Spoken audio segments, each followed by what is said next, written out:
I actually started out in landscape architecture, and I was enrolled at Cal Poly Pomona.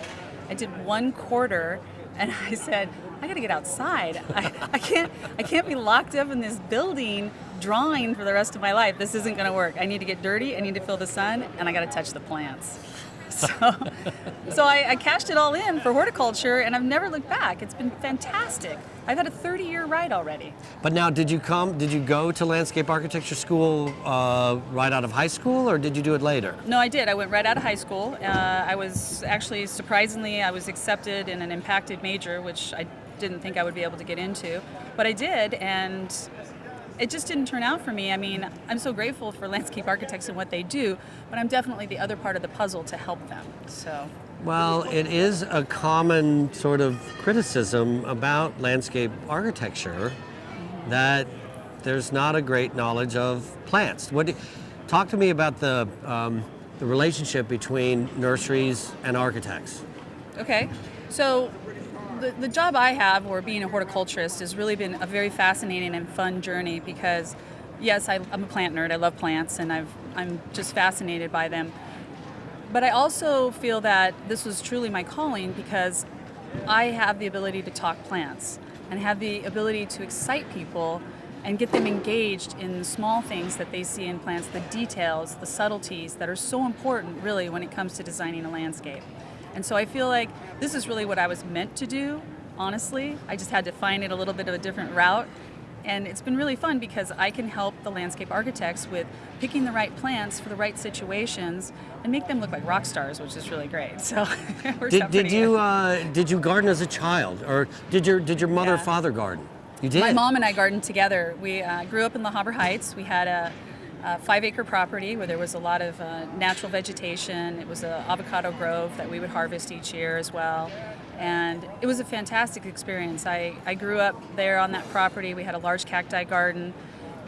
We had my dad. Now it's all making sense. Yeah, my dad and I worked a lot together in the garden, doing stuff with driving his tractor. I used to love to drive the tractor and stuff. But then it was really my mom who really got me into gardening and just into plants in general. I would go to the nurseries with her and I would help her pick plants. She'd say, let's go to the car, let's go jump in the car and drive down to the nursery and pick some flowers.